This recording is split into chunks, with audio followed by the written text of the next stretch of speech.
കഴിഞ്ഞ കാലങ്ങളിൽ അനേകർ ചോദിച്ചിട്ടുള്ളതും ഇപ്പോഴും ആളുകൾ ചോദിച്ചുകൊണ്ടേയിരിക്കുന്നതുമായ ഒരു ചോദ്യം കേന്ദ്രീകരിച്ച് വളരെ ലഘുവായ ഹ്രസ്വ ചിന്തകൾ പങ്കിടുക എന്നതാണ് ലക്ഷ്യം. ചോദ്യം ഇതാണ്: എന്തുകൊണ്ടാണ് ഞങ്ങൾക്ക് ചില സാഹചര്യങ്ങളിൽ ഞങ്ങളെ നിയന്ത്രിക്കാൻ കഴിയാതെ നിയന്ത്രണം വിട്ട് പ്രവർത്തിക്കുകയും പ്രതികരിക്കുകയും ചെയ്യുന്നത്? മാത്രവുമല്ല, അങ്ങനെ ചെയ്യുന്നത് കൊണ്ട് ചെയ്ത കാര്യങ്ങളെപ്പറ്റി പശ്ചാത്തപിക്കേണ്ടി വരുന്നു.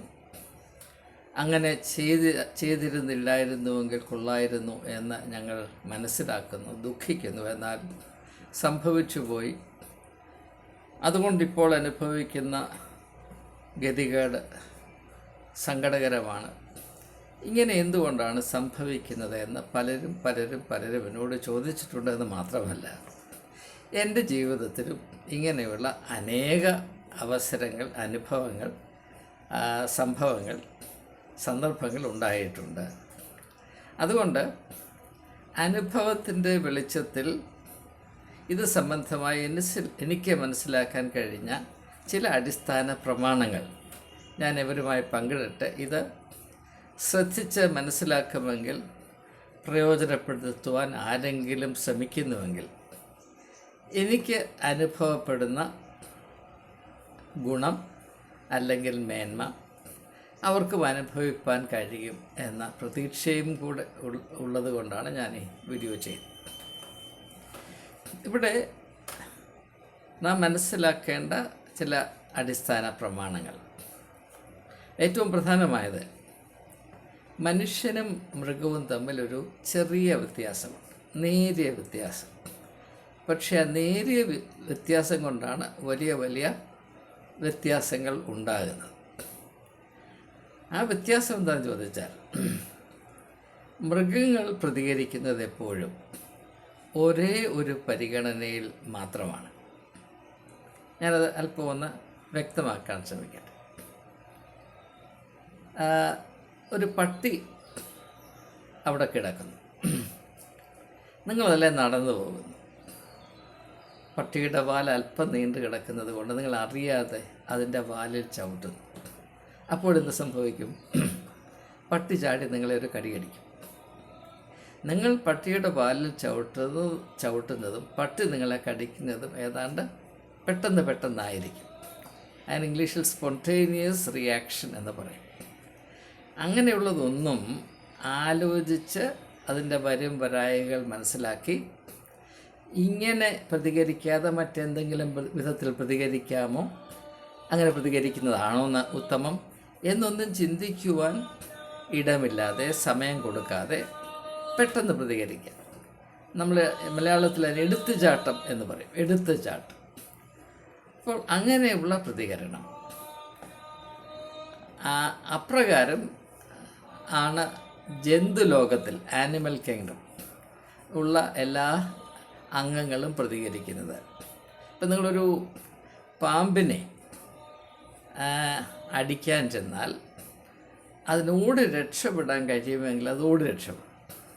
അത് ആലോചിച്ചിട്ടോ അവിടെ ഇരുന്ന് കൂലങ്കഷമായി ചിന്തിച്ചിട്ടോ ഒന്നുമല്ല. അത് അതിൻ്റേതായ ഉൾപ്രേരണയിൽ, ഇംഗ്ലീഷിൽ ഇൻസ്റ്റിങ്ക്റ്റ് എന്ന് പറയും, ഇൻസ്റ്റിങ്ക്റ്റ് ഓഫ് സെൽഫ് പ്രിസർവേഷൻ. മരിക്കാൻ ആർക്കും താല്പര്യമില്ല. മനുഷ്യർക്കോ മൃഗങ്ങൾക്കോ പക്ഷികൾക്കോ ഇഴജന്തുക്കൾക്കോ മരങ്ങൾക്ക് പോലും ചെടികൾക്ക് പോലും മരിക്കാൻ താല്പര്യമില്ല. അതുകൊണ്ട് വല്ല വിധേനയും ജീവൻ രക്ഷിക്കാൻ രക്ഷപ്പെടാമെന്ന് വിചാരിച്ച് അത് ഓടിപ്പോകാൻ ശ്രമിക്കും. ഓടിപ്പോകാൻ ഇടമില്ലെങ്കിൽ എന്ത് ചെയ്യും? അത് തിരിഞ്ഞ് പത്തി വളർത്തി കൊത്താനായിട്ട് നോക്കും. ഈ രണ്ട് പ്രതികരണങ്ങളും അങ്ങനെ തലപുകഞ്ഞ് ആലോചിച്ചോ വരായികൾ മനസ്സിലാക്കിയൊന്നുമല്ല. അത് ഇൻസ്റ്റിങ്ക്റ്റീവ് റിയാക്ഷൻസാണ്. അത് സർവൈവൽ ഇൻസ്റ്റിങ്ക്റ്റിൽ നിന്ന് ഉദിക്കുന്ന പ്രതികരണങ്ങളാണ്. എന്നാൽ മനുഷ്യർക്ക് ഈ വിധം പ്രവർത്തിക്കാൻ സാധിക്കും. എന്നാൽ അതേസമയം തന്നെ ഇതിൽ നിന്ന് വ്യത്യസ്തമായും പ്രതികരിക്കാൻ സാധിക്കും. അതിൻ്റെ ഏറ്റവും ഉദാത്തമായ ഔന്നത്യമേറിയ ഒരു ഉദാഹരണമാണ് യേശു പറയുന്നത്. ആരെങ്കിലും നിങ്ങളെ ഒരു ചെകിട്ട തടിച്ചാൽ മറ്റേ ചെകിടും കൂടെ കാണിച്ചു കൊടുക്കുക. അപ്പോൾ സാധാരണഗതിയിൽ ആരെങ്കിലും നിങ്ങളെ ഒരു ചെകിട്ട് തടിച്ചാൽ നിങ്ങൾ ചെയ്യുന്നത് മറ്റേ ചെകിട് കാണിച്ചു കൊടുക്കുകയല്ല, പിന്നെയോ പാമ്പ് തിരിച്ചു കൊത്തുന്നത് പോലെ അല്ലെ പട്ടി ചാടി കടിക്കുന്നത് പോലെ തിരിച്ചടിക്കാനേ ശ്രമിക്കുകയുള്ളൂ. അപ്പോൾ എങ്ങനെയാണ് ആരെങ്കിലും നിങ്ങളെ ഇപ്രകാരം പ്രകോപിപ്പിച്ചാൽ സാധാരണ മൃഗങ്ങൾ പ്രതികരിക്കുന്നത് വ്യത്യസ്തമായി മനുഷ്യന് ദൈവം നൽകിയിട്ടുള്ള പ്രത്യേകതകൾ അല്ലെങ്കിൽ പ്രത്യേകമായ കഴിവുകൾ അല്ലെങ്കിൽ പ്രതികരണ സാധ്യതകളെ പ്രയോജനപ്പെടുത്തുന്ന വിധത്തിൽ മൃഗീയമായ പ്രവണതകളെ അതിജീവിച്ചുകൊണ്ട് പ്രതികരിക്കാൻ സാധിക്കുന്നത് എങ്ങനെയാണ്? ഇതാണ് ചോദ്യം. അപ്പോൾ ഇത് മനസ്സിലാക്കാൻ ഒരു ചെറിയ സഹായം സെയിൻറ്റ് പൗലോസ് അപ്പോസ്തലൻ്റെ ഗലാത്യർക്ക് എഴുതിയ ലേഖനത്തിൽ പരിശുദ്ധാത്മാവിൻ്റെ ഫലങ്ങൾ പറയുമ്പോൾ അവിടെ ആത്മനിയന്ത്രണം, സെൽഫ് കൺട്രോൾ, സ്വയം നിയന്ത്രണം, സ്വയത്തിന്മേൽ നാം പ്രാപിക്കുന്ന വിജയം, നിയന്ത്രണം, സെൽഫ് കൺട്രോൾ അവിടെ പറയുന്നുണ്ട്. ഇത് ആത്മാവിൻ്റെ ഫലമായിട്ടാണ് അവിടെ പറയുന്നത്. മനുഷ്യന് സ്വാഭാവികമായി നൈസർഗികമായി ഉണ്ടാകുന്ന ഒരു ബലമല്ല, ഒരു പ്രത്യേകതയല്ല, അത് നാം പ്രാപിക്കേണ്ട ഒരു ആത്മീയമായ കഴിവോ ശക്തിയോ മേന്മയോ ആണ് എന്നാണ് അവിടെ സൂചിപ്പിക്കുന്നത്. അതിനെപ്പറ്റി ഏത് വിധത്തിലാണ് പൊതുവെ ജനം മനസ്സിലാക്കിയിരിക്കുന്നത് എന്നറിയില്ല. അത് പലപ്പോഴും ഇങ്ങനെയുള്ള കാര്യങ്ങൾ ആലോചിക്കാതെ എന്തെങ്കിലും ആശയങ്ങൾ ആരെങ്കിലും പറഞ്ഞത് കേട്ട് അപ്പോൾ ഞാൻ പരിശുദ്ധാത്മാവിലായി, അതുകൊണ്ട് എനിക്ക് പരിശുദ്ധാത്മാവിൻ്റെ ഫലങ്ങളൊക്കെ ഉണ്ടെന്ന് പറയുന്നത് വലിയ അബദ്ധവും അപകടവുമാണ്. അങ്ങനെയൊന്നുമില്ല. പരിശുദ്ധാത്മാവില്ലെന്നല്ല ഞാൻ പറയുന്നത്. ഈ നാം വിചാരിക്കുന്നത് പോലെ അല്ല എന്നാണ് ഞാൻ സൂചിപ്പിക്കുന്നത്. നാം പരിശുദ്ധാത്മാവിലാകുക എന്ന് പറഞ്ഞാൽ തന്നെ അർത്ഥം എന്താണ്? അതുപോലും മനസ്സിലാക്കിയിട്ടില്ല എന്നാണ് സത്യം. നമ്മുടെ മൃഗീയമായ പ്രവണതകളുടെ ആകത്തുക, അതാണ് പ്രാകൃത മനുഷ്യ സ്വഭാവം എന്ന് പറയുന്നത്. പ്രാകൃത മനുഷ്യ സ്വഭാവവും മൃഗങ്ങളുടെ സ്വഭാവവും തമ്മിൽ വലിയ വ്യത്യാസമൊന്നുമില്ല. എന്നാൽ അതിൽ നിന്ന് വളരെ വ്യത്യസ്തമായി പ്രവർത്തിക്കുന്ന മറ്റൊരു സാധ്യതകളുടെ ആകത്തുക, ഒന്നോ രണ്ടോ ഘടകങ്ങളല്ല, ആകത്തുക, പല കാര്യങ്ങൾ, അതെല്ലാം കൂടെ ചേരുന്ന ഒരു ഘടകമുണ്ട്. അത് മനുഷ്യ സ്വഭാവത്തിൻ്റെ നൈസർഗികമായ പ്രവണതകളിൽ നിന്ന് വളരെ വ്യത്യാസമുള്ളത് കൊണ്ട് നാം അതിനെ പരിശുദ്ധാത്മാവിൻ്റെ പ്രേരണ എന്ന് പറയുന്നു. ഒരു ഉദാഹരണം പറഞ്ഞാൽ, യേശു മരുഭൂമിയിൽ സാത്താനാൽ പരീക്ഷിക്കപ്പെടുമ്പോൾ 40 ദിവസം ഉപവസിച്ച ശേഷം ഒരു നന്നേ വിശന്നു. അപ്പം അങ്ങനെ നന്നേ വിശന്നിരിക്കുന്ന ആളിന് ഏത് വിധത്തിലും ആഹാരം കിട്ടണം, ആഹാരം നേടുന്നത് ഉചിതം തന്നെയാണ് എന്ന് ചിന്തിക്കാനാണ് സാധ്യത, എന്ന് ചിന്തിക്കാനേ സാധ്യതയുള്ളൂ. ആ ഒരു സാഹചര്യത്തിലാണ് നിനക്ക് കല്ലിനെ അപ്പമാക്കാൻ കഴിയും, പിന്നെ എന്തുകൊണ്ടത് കഴിച്ചുകൂടാ എന്ന് പറയുമ്പോൾ ആ ഒരു നൈസർഗിക പ്രവണതയെ അതിജീവിക്കുന്ന അനുഭവമാണ് നമ്മവിടെ കാണുന്നത്.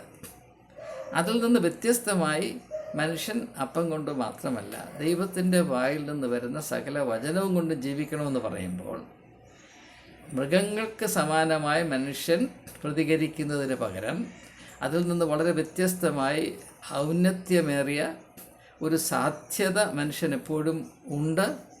അത് പ്രാപിപ്പാനും പ്രയോജനപ്പെടുത്തുവാനും അവൻ കൂട്ടാക്കണം എന്ന അറിവാണ് അവിടെ ഉൾപ്പെടുത്തിയിരിക്കുന്നതെങ്കിലും ആ വിധത്തിൽ ആരും ഈ ഒരു ഭാഗം വിവക്ഷിച്ചതായി എൻ്റെ അറിവിലില്ല.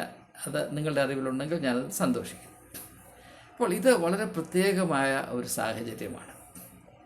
മനുഷ്യൻ മൃഗത്തെ പോലെ പ്രവർത്തിക്കുമ്പോൾ നാം ഈ പറയുന്നത് പോലെ വീണ്ടും വിചാരമില്ലാതെ എടുത്തുചാട്ടത്തോടെ ചില കാര്യങ്ങൾ പറയുന്നു, ചെയ്യുന്നു, പ്രതികരിക്കുന്നു. അത് കുറച്ച് കഴിയുമ്പോൾ അതിൽ നിന്ന് വ്യത്യസ്തമായ ഒരു വികാര അവസ്ഥയിലേക്ക് അല്ലെങ്കിൽ ചിന്താ രീതിയിലേക്ക് വരുമ്പോൾ, അയ്യോ ഞാനത് ചെയ്തു പോയല്ലോ, എങ്ങനെ അതെനിക്ക് ചെയ്യാൻ ഇടയായി എന്ന് ചിന്തിക്കുകയും അതിനോട് പരിതാപപ്പെടുകയും പശ്ചാത്താപം അനുഭവിക്കുകയും ചെയ്യുന്ന അവസ്ഥയാണ് തൻ്റെ ഏറ്റവും നല്ലൊരു ഉദാഹരണം അടുത്ത കാലത്ത് വന്നത്. കഴിഞ്ഞ ആഴ്ച സംഭവിച്ചത് നമ്മുടെ എല്ലാവരുടെയും ഓർമ്മയിലുണ്ട്. അത് വളരെ അന്താരാഷ്ട്രീയ പ്രാധാന്യം അർഹിക്കുന്ന ഒരു ഉദാഹരണമായതുകൊണ്ട് ആരും മറന്നിരിക്കാനും ഇടയില്ല.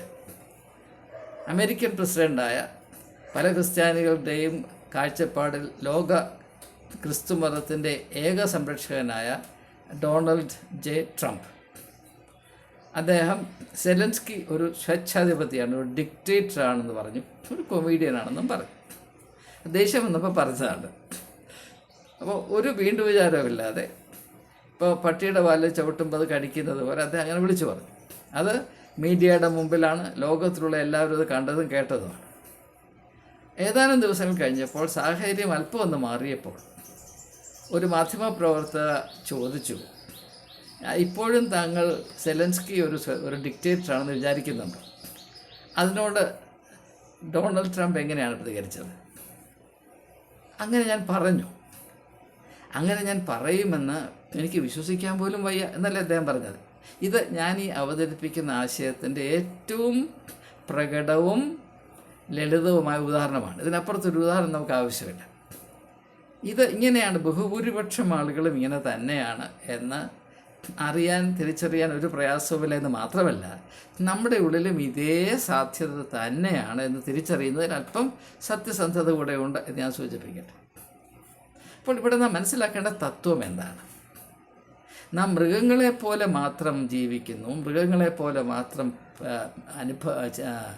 കാര്യങ്ങൾ മനസ്സിലാക്കുന്നു, മൃഗങ്ങളെപ്പോലെ സാഹചര്യങ്ങളോട് പ്രതികരിക്കുന്നുവെങ്കിൽ ഇതേ അനുഭവത്തിൽ നിന്നൊരിക്കലും നമുക്ക് വിടുതൽ പ്രാപിപ്പാനോ ഇതിനെ അതിജീവിക്കുവാനോ അതിനപ്പുറത്തേക്ക് വളരുവാനോ നമുക്ക് സാധ്യമല്ല. അപ്പം മനുഷ്യത്വത്തിലേക്കുള്ള വളർച്ചയെന്ന് പറയുന്നത് ഈ മൃഗീയമായ എല്ലാ മൃഗങ്ങൾക്കുമുള്ള പ്രതികരണ രീതി, അതിൽ നിന്ന് വ്യത്യസ്തമായ ഒരു പ്രതികരണ രീതിയിലേക്ക് മനുഷ്യന് വളരാൻ കഴിയണം. അങ്ങനെ വളരാൻ കഴിയണമെങ്കിൽ എന്ത് വേണം? നമുക്ക് ഒരു സാഹചര്യത്തോട് പ്രതികരിക്കുമ്പോൾ നാം പ്രതികരിക്കുന്നത് എപ്പോഴും സ്വയത്തിൻ്റെ താല്പര്യം എന്താണ്, സ്വയത്തിൻ്റെ താല്പര്യങ്ങൾ എന്താണ്, സൗകര്യം എന്താണ്, സ്വയത്തിൻ്റെ സ്വഭാവം എന്താണ്, സ്വയത്തിൻ്റെ സംസ്കാരം എന്താണ്, സ്വയത്തിൻ്റെ ഔന്നത്യവും നീചത്വവും എന്താണ്, ഇതിൻ്റെ പിടിമുറുക്കിൽ മാത്രമേ നാം പ്രതികരിക്കാറുള്ളൂ. അത് മൃഗങ്ങളും അങ്ങനെ തന്നെയാണ്. ഇപ്പോൾ ആന പ്രതികരിക്കുന്നത് പോലെയല്ല പാമ്പ് പ്രതികരിക്കുന്നത്, പട്ടി പ്രതികരിക്കുന്നത് പോലെയല്ല പുലി പ്രതികരിക്കുന്നത്, പെരുമ്പാപ്പ് പ്രതികരിക്കുന്നത് പോലെ അല്ല വീട്ടിനകത്തെ പല്ലി പ്രതികരിക്കുന്നത്. ഓരോന്നിനും അതിൻ്റേതായ പരിമിതികൾക്കനുസരിച്ച് എന്നാൽ മൃഗീയമായ ഈ പ്രതികരണ രീതി, ചില പറയത്തില്ല ഒറ്റ വെട്ട് 2 മുറി, ഇടത്തോട്ടോ വലത്തോട്ടോ ഞാൻ നോക്കത്തില്ല, ഒറ്റ വെട്ട്. മൃഗങ്ങളങ്ങനെ തന്നെയാണ്. എന്നാൽ അതിൽ നിന്ന് വ്യത്യസ്തമായി നമുക്ക് പ്രവർത്തിക്കണമെങ്കിൽ എന്ത് വേണം? യേശുവിൻ്റെ പഠിപ്പീരുകളിൽ വളരെ പ്രധാനമായി ചിത്രീകരിക്കുന്ന ഒരു വസ്തുത ഇതാണെങ്കിലും ഇതിനെപ്പറ്റി വേണ്ടതുപോലൊരു തിരിച്ചറിവ് ജനമധ്യത്തിലില്ല എന്നൊരു യാഥാർത്ഥ്യം. ഉദാഹരണമായിട്ട് യേശു പറഞ്ഞു, ഇത് പഴയ നിയമത്തിലും ഉള്ള കാര്യമാണ്, നിൻ്റെ അയൽക്കാരനെ നിന്നെ പോലെ തന്നെ സ്നേഹിക്കണം. എന്തുകൊണ്ടാണ്? നീ സാധാരണ പ്രതികരിക്കുന്നത് നിൻ്റെ താല്പര്യം, നിൻ്റെ ലാഭം, നിൻ്റെ വൈകാരികമായ അവസ്ഥയെ മാത്രം ആശ്രയിച്ചാണ്. അങ്ങനെയാണെങ്കിൽ നീ മൃഗീയമായ അവസ്ഥയിൽ മാത്രം സ്ഥിതി ചെയ്യുന്നവനാണ്. ഈ അവസ്ഥയിൽ നിന്ന് മുൻപോട്ട് പോകുക നിനക്ക് ആവശ്യമാണ്. അതുകൊണ്ടാണ് ഈശോ പറഞ്ഞത്, നീ ആരെങ്കിലും എന്നെ അനുഗമിക്കാൻ താല്പര്യപ്പെട്ടാൽ സ്വയം ത്യജിച്ച്. ഈ സ്വയം എന്നത് മൃഗീയമായി മാത്രം അനുഭവിക്കുകയും ചിന്തിക്കുകയും പ്രതികരിക്കുന്ന അവസ്ഥയുടെ സൂചിപ്പിക്കുന്നതാണ് സ്വയം എന്നുള്ളത്. അതിൽ നമുക്ക് മുൻപോട്ട് വളരണം. എങ്ങനെ വളരണം? മറ്റുള്ളവർക്ക് വേണ്ടി ചിന്തിക്കാൻ. ഒരു സാഹചര്യത്തിൽ നാം ആയി കഴിയുമ്പോൾ നാം സ്വാഭാവികമായി ഇങ്ങനെ പ്രതികരിക്കാൻ നമ്മുടെ ഇൻസ്റ്റിങ്ക്ട്സ് നമ്മെ പ്രേരിപ്പിക്കുമ്പോൾ അതിൽ നിന്ന് വ്യത്യസ്തമായ പരിഗണനകൾ അതിൽ കൊണ്ടുവരിക. ഉദാഹരണമായിട്ട് അവിടെ ഞാൻ ആദ്യം പറഞ്ഞ ഉദാഹരണം, ഒരു പട്ടി വാലിൽ കയറി ചവിട്ടുന്നു. അപ്പോൾ ഈ പട്ടി വിചാരിക്കുകയില്ല ഇദ്ദേഹം എന്നെ അറിയാതെ ചവിട്ടിയതാണ്, അതുകൊണ്ട് പോട്ടെ, ഈ സമയത്തേക്ക് ക്ഷമിച്ചു കൊടുക്കാമെന്ന് അങ്ങനെ ചിന്തിക്കാനുള്ള സാധ്യത പട്ടിക്കില്ല. എന്നൊരു മനുഷ്യന് അങ്ങനെ ചിന്തിക്കാൻ കഴിയും. ഞാനതെല്ലാം നടന്നു പോയപ്പോൾ ഒരുത്തൻ്റെ കൈ എൻ്റെ ശരീരത്തിൽ വന്ന് ശക്തിയായിട്ട് മുട്ടി. അപ്പോൾ അവനിട്ട് ഞാൻ 2 തല്ല് കൊടുക്കാനായിട്ട് ചെന്നപ്പോൾ മനസ്സിലായി അവൻ കണ്ണ് കാണാൻ മേത്തൊരു പാവപ്പെട്ട മനുഷ്യനാണ്. നടന്നു പോയപ്പോൾ അവൻ അറിഞ്ഞാൽ അവൻ്റെ ശരീരം, അവൻ്റെ കാഴ്ചയില്ലാത്ത ആൾക്കാരുടെ കൈവീശി നടക്കാറില്ല. ഞാനൊരു ഉദാഹരണമായിട്ട് പറയുന്നു എന്ന് മാത്രം. അല്ലെങ്കിൽ അവൻ ഉപയോഗിക്കുന്ന വടി എൻ്റെ ദേഹത്തൊന്ന് മുട്ടി. അപ്പോൾ എന്നാൽ പോട്ടെ, അങ്ങ് ക്ഷമിച്ച് കളയാം എന്ന് ചിന്തിക്കാൻ നമുക്ക് കഴിവില്ലെങ്കിൽ, എൻ്റെ ദേഹത്ത് നിൻ്റെ വടി മുട്ടി എന്നാ പിടിച്ചോ എന്ന് പറഞ്ഞൊരു ബോർഡ് കൊടുത്താൽ നാം ആ പട്ടിയുടെ ലെവലിൽ കിടക്കുന്ന ആളാണ് എന്നാണ് എൻ്റെ അർത്ഥം. അല്ല അപ്പോൾ നാം മനുഷ്യരാകുക എന്ന് പറഞ്ഞ അർത്ഥം എന്താണെന്ന് ചോദിച്ചാൽ, നാം ഒരു സാഹചര്യത്തോട് പ്രതികരിക്കുമ്പോൾ അതിനോട് മൃഗീയമായി പ്രതികരിക്കുന്നതിന് പകരം, എന്താണ് മൃഗീയമെന്ന് പറഞ്ഞാൽ, എൻ്റെ താല്പര്യം മാത്രം. എനിക്ക് കോപം വന്നു, അതുകൊണ്ട് ആ കോപത്തിന് അല്പം ശമനം കിട്ടാനായിട്ടൊരു ബോർഡ് വെച്ച് കൊടുത്തു. അല്ലെങ്കിൽ ഞാൻ സർക്കാർ ഓഫീസിൽ ജോലി ചെയ്യുന്നു, ഒരുത്തൻ്റെ മുമ്പിൽ വന്ന് അവതാ പറയുന്നു, എനിക്ക് എൻ്റെ കിട്ടിയെങ്കിൽ അതിൻ്റെ ഫയൽ ഞാൻ നീക്കത്തുള്ളൂ. അതൊരു പട്ടിയുടെ വാലിൽ ചവിട്ടുന്നത് പോലെ മാത്രമേ ഉള്ളൂ, യാതൊരു സംശയവും വേണ്ട. അപ്പോൾ ഒരു സർക്കാർ ഓഫീസിലിരിക്കുന്ന ഒരുത്തന്നെ പട്ടിയുടെ സ്വഭാവത്തിൽ നിന്ന് മുൻപോട്ട് പോകുവാൻ കഴിയുമോ ഇല്ലയോ എന്നാണ് ഇവിടുത്തെ ചോദ്യം. അതുപോലെ തന്നെ ഭവനത്തിലായിരിക്കുമ്പോൾ, അത് ചില പുരുഷ മേധാവിത്വത്തിൽ വിശ്വസിക്കുന്ന ആളുകൾ തൻ്റെ ഇഷ്ടമനുസരിച്ച് ബാക്കി എല്ലാവരും, പ്രത്യേകിച്ച് ഭാര്യ, തുള്ളണം. എന്നാൽ എനിക്ക് അങ്ങോട്ടൊരു കടമയുമില്ല. അത് ഈ പട്ടിയുടെ പാലിൽ ചവിട്ടുന്നതിന് തുല്യമാണ് എന്നത് മനസ്സിലാക്കാനുള്ള കഴിവില്ലെങ്കിൽ നാം എന്ത് ചെയ്യും?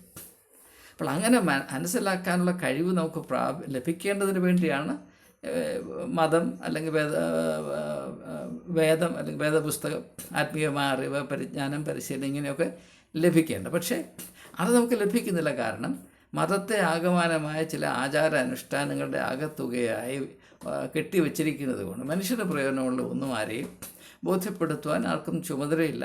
അതിങ്ങനെ തുടർന്നുകൊണ്ടേ പോകുന്നു. ജീവിതാവസ്ഥ കൂടുതൽ വഷളായിക്കൊണ്ടിരിക്കുന്നു. ഇതാണ് യാഥാർത്ഥ്യം. അപ്പോൾ അതുകൊണ്ട് മനുഷ്യന് ആത്മനിയന്ത്രണം പ്രാപിപ്പാൻ സാധ്യമല്ല എന്നൊരു ചിന്ത ഈ കാലത്ത് വളരെ ശക്തി പ്രാപിച്ചു വരികയാണ്. അങ്ങനെ വിശ്വസിക്കുന്ന, കട്ടായം പിടിക്കുന്ന പലരെയും ഞാൻ കണ്ടിട്ടുണ്ട്.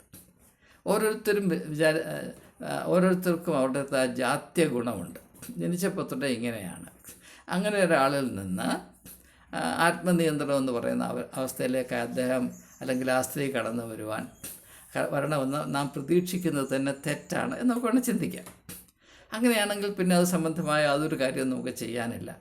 അങ്ങനെ ഒരാളിനെ തള്ളി മാറ്റി നിർത്താം, ഉപേക്ഷിച്ച് കളയാമെന്ന് വേണം വിചാരിക്കാം. അല്ലെങ്കിൽ നമുക്ക് വിചാരിക്കാമല്ല, എളുപ്പമല്ല, തീർച്ചയായിട്ടും എളുപ്പമല്ല, എങ്കിലും ഒരു ചെറിയ മാറ്റം വരുത്താനുള്ള ഒരു 10%, 5% സാധ്യതയുണ്ട്. ആ സാധ്യതയെ എങ്ങനെ ഏതെങ്കിലും വിധത്തിൽ ഒന്ന് പ്രയോജനപ്പെടുത്തുവാൻ സാധിക്കുമോ എന്ന് ഒന്ന് അന്വേഷിച്ച് നോക്കാം. അതുകൊണ്ടാണ് യേശു പറഞ്ഞത്, അന്വേഷിപ്പിൻ നിങ്ങൾ കണ്ടെത്തുമെന്ന് പറഞ്ഞു. അപ്പോൾ അതുകൊണ്ട് തന്നെയാണ് യേശു പറഞ്ഞത്, കേൾക്കാൻ ചെവിയുള്ളവൻ കേൾക്കട്ടെ. കാരണം ഇങ്ങനെയുള്ള കാര്യങ്ങൾ കേട്ട് സ്വീകരിപ്പാൻ ബഹുഭൂരിപക്ഷം ആളുകളും തയ്യാറാകുകയില്ല. കാരണം അവരെല്ലാം ഈ മൃഗീയമായ അവസ്ഥയ്ക്ക് അടിമകളായി കഴിയുന്നു എന്ന് മാത്രവുമല്ല, ആ അവസ്ഥ അതിൽ അഭിമാനം കണ്ടെത്തുന്നവരാണ് കൂടുതൽ ആളുകൾ. ഇപ്പം എൻ്റെ വാലെ ചവിട്ടിയാൽ ഞാൻ കടിക്കും, അതാണ് എൻ്റെ അഭിമാനം, അതാണ് എൻ്റെ പുരുഷത്വം, അതാണ് എൻ്റെ നേതൃത്വം എന്ന് പറയുന്ന ആളുകളാണ് കൂടുതൽ. അപ്പം അങ്ങനെയുള്ളവരോട് ഇപ്പോൾ പോത്തിനോട് വേദം ഓതുന്നതിനകത്ത് വല്ല അർത്ഥമുണ്ടോ എന്ന് ചോദിച്ചാൽ, ചില പോത്തുകൾക്ക് അത് ഗുണം ചെയ്യും എന്നൊരു പ്രതീക്ഷ എനിക്കുണ്ട്. അതെല്ലാവരും സ്വീകരിക്കണമെന്നില്ല, നിലനിർത്തണമെന്നില്ല. പക്ഷേ അങ്ങനൊരു സാധ്യതയുണ്ട്. അല്ലെങ്കിൽ യേശുവിനെ പോലൊരു വ്യക്തിത്വം ചരിത്രത്തിൽ ഉദിക്കുമായിരുന്നില്ല. ഒന്നിൽ യേശു 100% അനാവശ്യവും നിഷ്ഫലവുമാണ്. It's a complete waste. ഇപ്പം മനുഷ്യ സ്വഭാവത്തിൽ ഒരു വിധത്തിലും നന്മ ഉണർന്നെഴുന്നേക്കാൻ സാധ്യതയില്ല. എല്ലാവരും ജാതി ഗുണത്തിൽ തന്നെ പിടിച്ചു നിൽക്കുകയും പട്ടുപോവുകയും ചെയ്യുമെന്നാണെങ്കിൽ യേശു ഒരു 100% വേസ്റ്റാണ്, 100% ട്രാജിക് വേസ്റ്റ്. എന്നാൽ സ്വാഭാവികമായി സംഭവിക്കുമെങ്കിലും യേശു 100% വേസ്റ്റാണ്. കാരണം ആവശ്യമില്ലായിരുന്നല്ലോ. അപ്പോൾ ഇത് വളരെയധികം പ്രയാസമേറിയ ഒരു സാധ്യതയാണ്. ഇത് സാധിക്കണമെങ്കിൽ ഇതിൻ്റെ അന്തിമ വില കൊടുക്കണം. അതാണ് ക്രൂശ് എന്ന് പറയുന്നത്. മനുഷ്യ സ്വഭാവത്തെ മൃഗീയതയിൽ നിന്ന് മനുഷ്യത്വത്തിലേക്ക് ഉയർത്തുവാനായി ദൈവം കൊടുക്കേണ്ട നമ്മെ ഞെട്ടിപ്പിക്കുന്ന വിലയുടെ പേരാണ് യേശുവിൻ്റെ ക്രൂശ് എന്നത്. അത് കഴുത്ത് തൂക്കിക്കൊണ്ട് നടക്കുകയാണ്. ആരാണ്? മനുഷ്യരെ മൃഗങ്ങളായി മാത്രം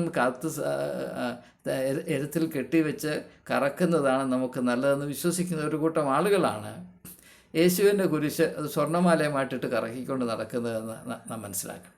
ഇനിയും ഇപ്പോൾ ആർക്കാണ് ഇപ്രകാരമുള്ള സാധ്യത അനുഭവിക്കാൻ സാധിക്കും?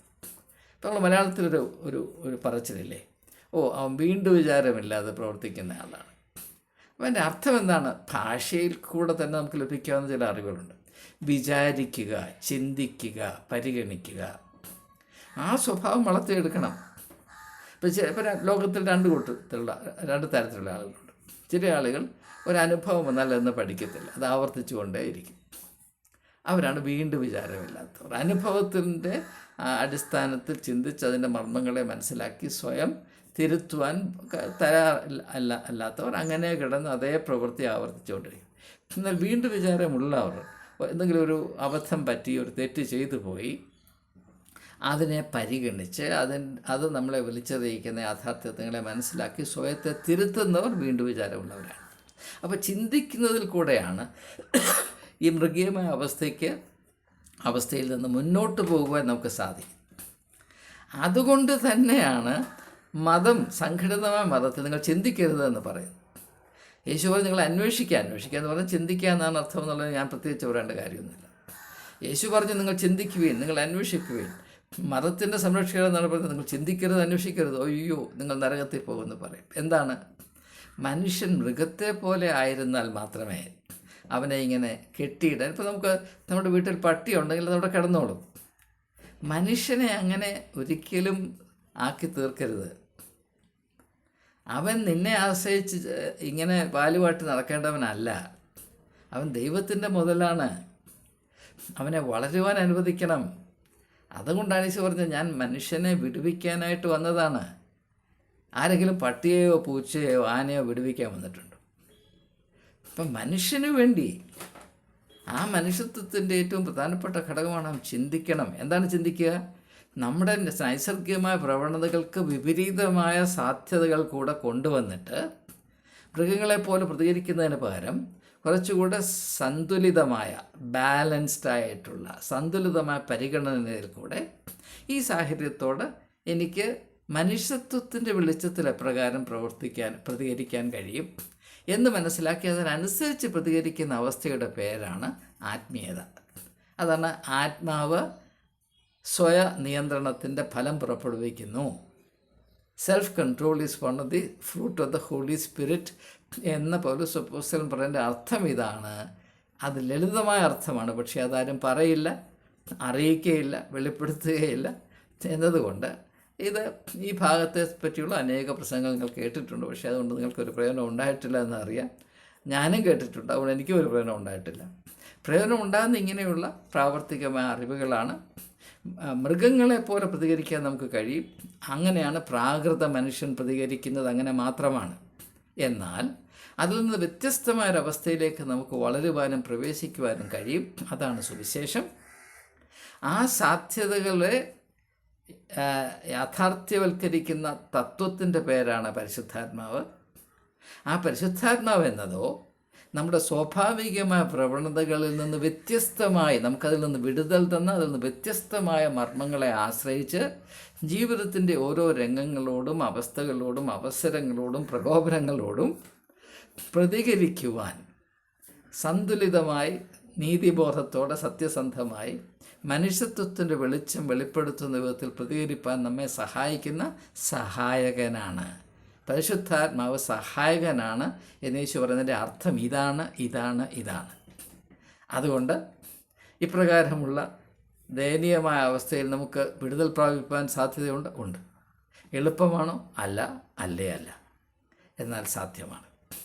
അത് സംഭവിക്കണമെങ്കിൽ യേശുവിൻ്റെ പഠിപ്പീരുകൾ, യേശു നമുക്ക് നൽകിയ മാതൃക, മാത്രവുമല്ല മറ്റനേക ആത്മീക പാരമ്പര്യത്തിലും ഇതേ ആശയങ്ങളുണ്ട്. അത് സത്യസന്ധമായി നാം മനസ്സിലാക്കിയേ മതിയാകുകയുള്ളൂ. മറ്റുള്ള എല്ലാ അന്ധകാരത്തിലാണ്, നമ്മൾ മാത്രം വെളിച്ചമാണെന്ന് പറഞ്ഞ് നടക്കുന്ന പൊട്ടത്തരം ഇത് ഉപേക്ഷിക്കാൻ കാലം വൈകിയിരിക്കുന്നു.